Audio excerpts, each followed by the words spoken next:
Hi, this is Michael Gall with Internet Business Solutions, and we're going to do a website audit, search engine audit on your site, michellemoreno.co. And what we're going to go over first is ways that your site could possibly be improved from the eyes of Google. And we call that search engine optimization, or SEO.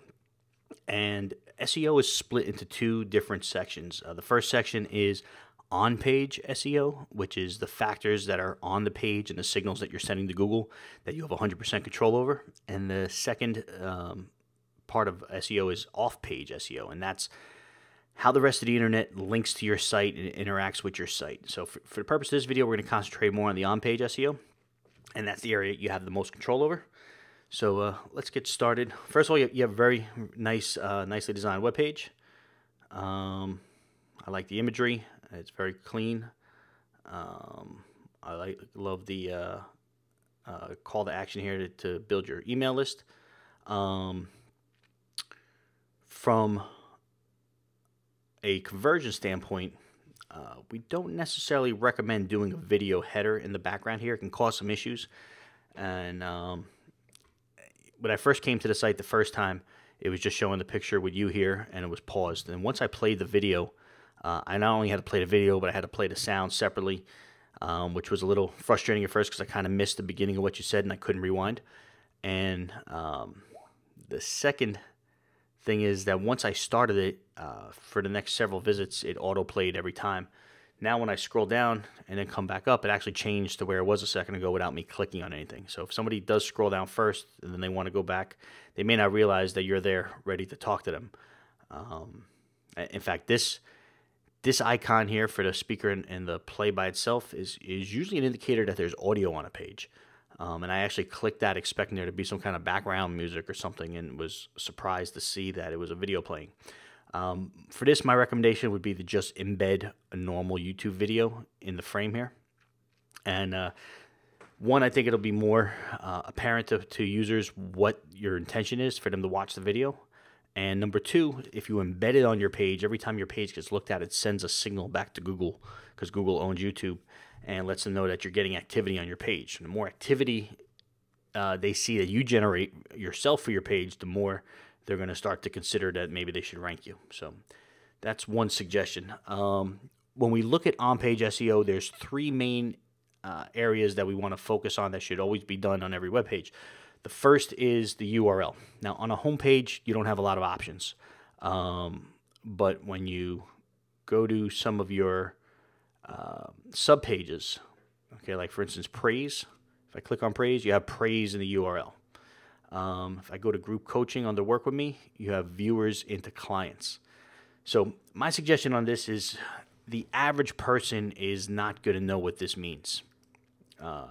And you're sending a strong keyword signal to Google in this particular page that, hey, I want to be ranked for praise. Nobody's searching for praise expecting to find your business there. It's too generic, too broad. Maybe something more like on-camera coach. You'd have to do some keyword research and see what people are searching for, but your menu items should have more context behind it.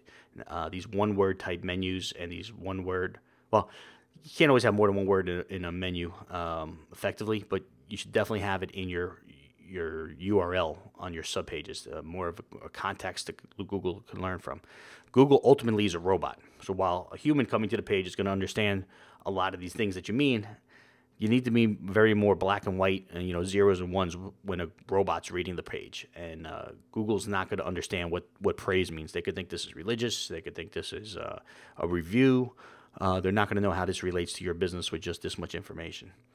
That's the second. I'm sorry, that's the first. The second is the title. So if we come back here and we view the code of your page, and I do a search for your title is Michelle Moreno Coaching, Business Coaching. So a couple issues with the way you have your title structured.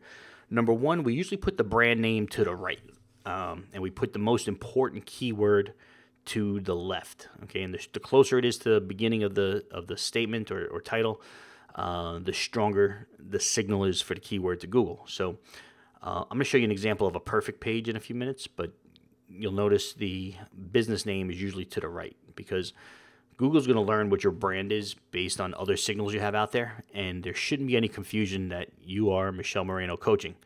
You should always rank for that, right? And if not, then we need to develop your brand appearance in Google a little better.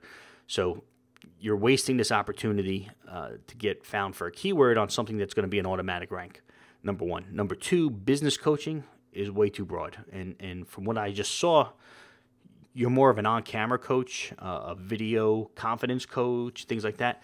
Business coaching is too broad of a term, and it doesn't really zero in on your business. So you kind of have a little bit of a misfire here on what the main keyword you're putting in place compared to the rest of the content of the website. So that's the second most important part of a page. The third most important part of a page is your first heading. Okay, and this looks to be your first heading. And if I analyze the code on that, it's not designated as a heading. Okay, and the way something gets designated as a heading is with what they call an H1. And if I look here, the first heading you have is an H3. And you can see when I highlight over it, it shows you the area is an H3. So I'm going to show you what headings represent to Google in a second, but you're starting off at a third level instead of starting off with a first level. And then you have a second level below a third level. You can see here, these are H2s. And I'm not seeing any H1s. Yeah, there's no H1s on the page. It's coming up as 0. So a common mistake amongst web designers is they use the headings, the H1s through 6s, to make fonts bigger or smaller. But in reality, what they really do is send structural signals to robots what the content is about. And it also makes things very clear for your reader. So one of the most perfect pages out there on the internet is Wikipedia. Okay, and when you've done searches before for information, you've probably seen Wikipedia come up in search results more than any other website, mostly on informational sources. So let's take a look here. Here's a keyword, social video marketing. It's got a Wikipedia article about it. And if we look at the structure of this page, we'll notice, number one, social video marketing is the keyword. It's in the URL.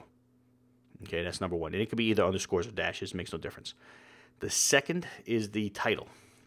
Okay, if we come back to the code here and look at the title, you'll see it's the keyword dash company name. And this is the same format you should follow. Your company name to the right with some kind of separator. It could be a dash, or it could be the vertical line, which is called the pipe. It's the shift and the key above the enter key. And there should be some kind of keyword or keyword phrase. Could be more of a statement, but even if you're doing a statement, you want to have your main keyword closer to the left. It'll give it more priority. So this is a perfect title. That's a perfect URL. And if we go to the headings, we'll see this is a perfect heading structure. So there's one H1 on a page because that defines what the most important topic is of the page. In this case, it's video marketing. And if I inspect this, you'll see here it's an H1. And when I hover over it, it highlights that area as an H1. As I scroll down the page, here's the second heading. This is an H2. And if I go to inspect, it's going to highlight that. It shows me here it's an H2, and it hovers over it that it's an H2. Now, if I scroll down to the next section here, theories on social video, this is also an H2. Okay, you'll see it highlights H2, but the heading below this is historical context. And if I inspect this, this should be an H3, and it is. So what this tells Google is that the block of text following the H3 is information about historical context, but the historical context is related to the H2 above it, the theories on social video and sharing. And the H2, theories on social video and sharing, is all related to the H1. So it's a nesting structural format. And if you scroll down to the table of contents of Wikipedia isn't generated by somebody going in here and typing all this up.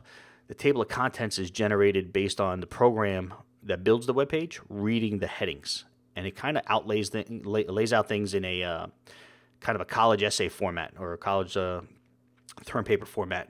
And when you're creating your web pages, you should structure your content just the same. You should start off with an outline and outline what the most important topic is on the page, which will be your heading 1. all the subtopics, H2, and then if the subtopics have further subtopics, those are H3s, H4s, H5s, and they all nest within each other. And the information right below that should have to do with the content of, or the context of the heading.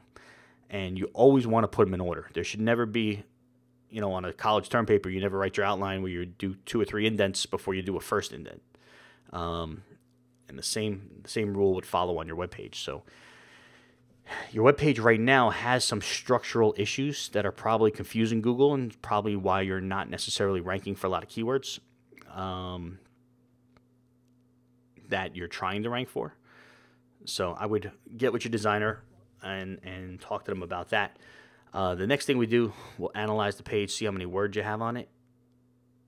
And it's counting the words.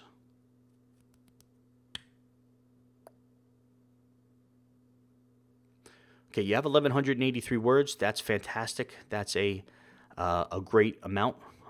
Normally, anything under 600, you're kind of invisible to Google, so keep that in mind when you're creating your internal pages. But what this tool does, this is a free plugin for Chrome called Keywords Everywhere. I highly recommend it. Not only does it count the words on a page, it's going to count how many words are on a page. And if I look here, your most popular words are Michelle, coaching, business coach, $1 million presence, grow, tribe, create, clients. It's not till all the way down here that video presence is a keyword, and it tells us here it's in an H4 tag.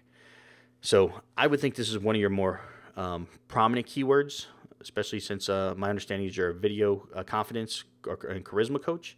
So you're not prioritizing the video theme in your website. And if I go down, we have $1 million video. That's not really a search term that people are going to look for. $1 million video again, $1 million video, $1 million video. You have generic video here a couple times. So you're not providing Google with enough keyword context about what your site's about. And what I would do is download this plugin, install it on your Chrome browser, and then do a couple searches for what you do want to rank for, and see what the top 3 or 4 sites are and how many times they're using the keywords that are important to you.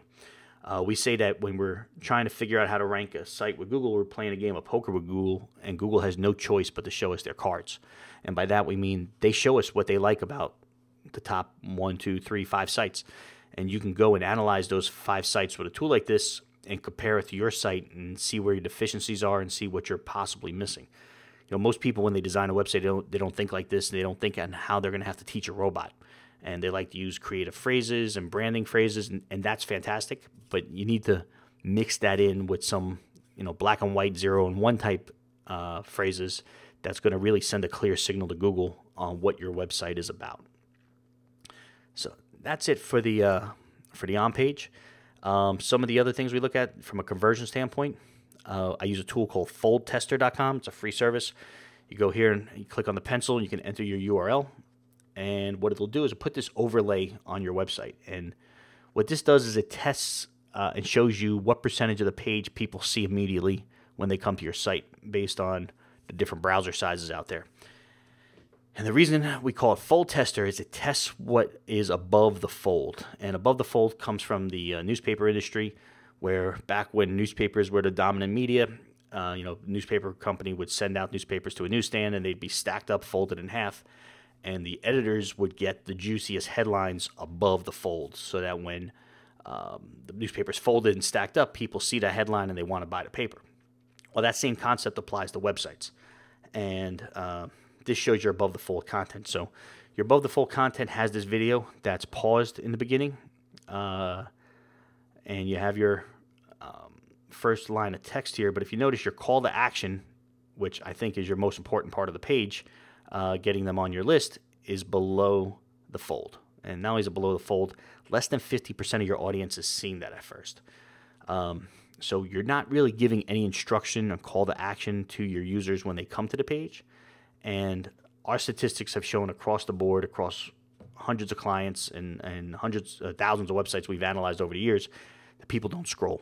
When we start working with somebody, we put some tracking tools on their site to see how far down the page people scroll, and you're going to lose a significant piece of your audience in this last inch here before they ever get to this. So I would recommend making some adjustments with the site to get the video out of the background, make it more obvious that this is a video, and let people control the video. Number one. Number two, I would focus on getting your call to action above the fold so that you can get more registrations into your newsletter. And you can go to Full Tester and test that yourself. Next thing we look at is how Google is detecting the performance of your site. So on a scale of 1 to 100, you're only ranking a 5 right now. And this is a Google tool. You can go to Google and type in Page Speed Insights. On your mobile device, you're ranking a 5. On a desktop, you're ranking a 55. Both are failing scores.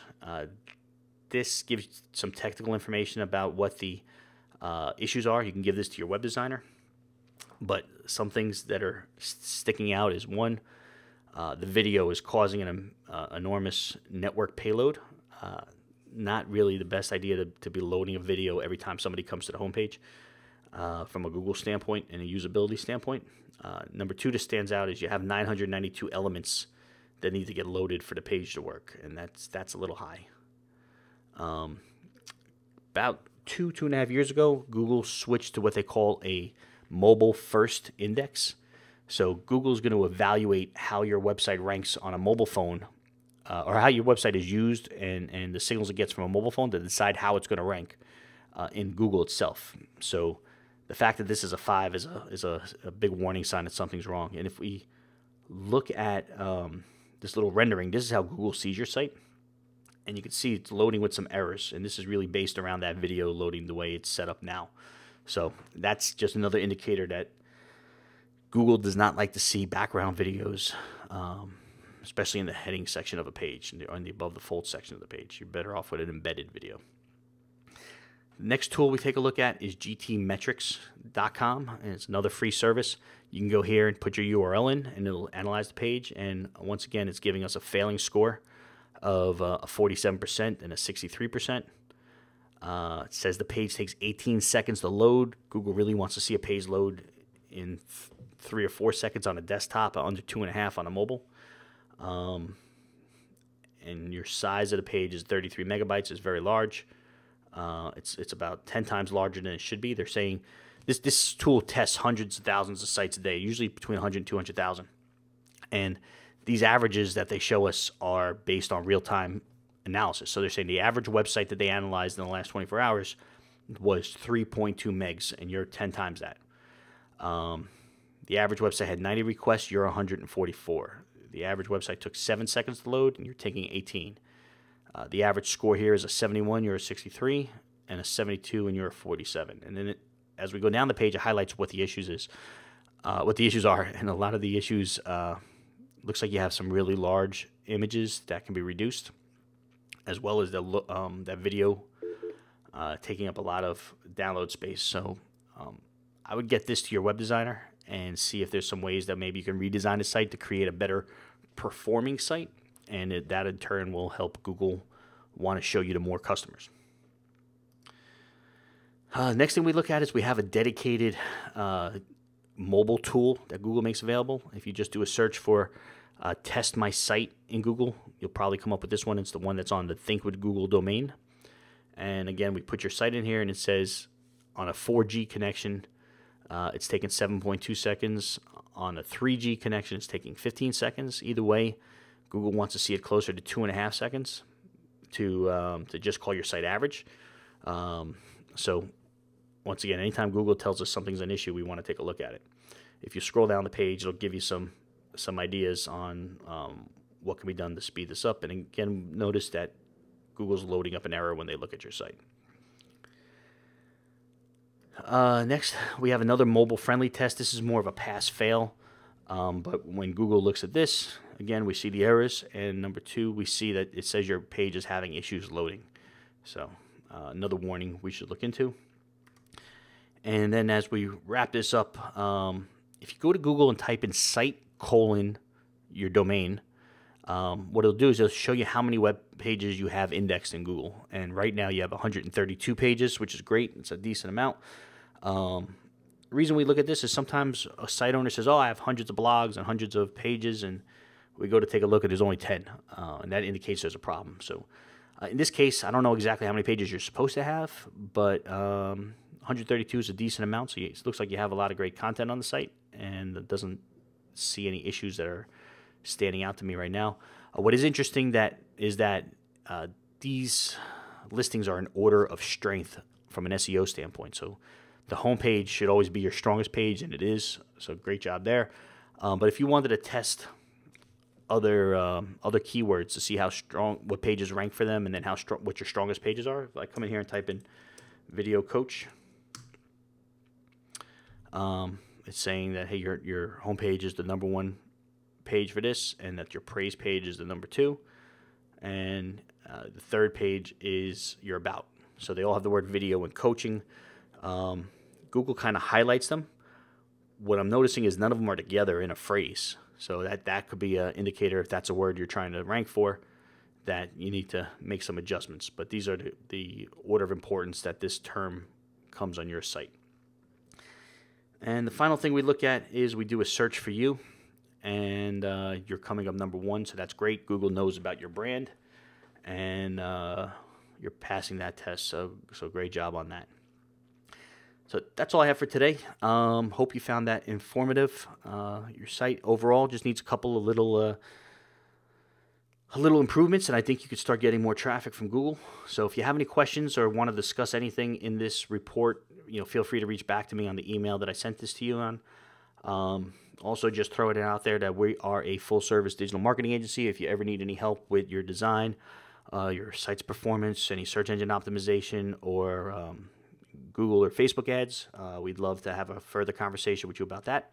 So if you have any interest in that, please feel free to reach out to us. And thank you for your time. Have a great day.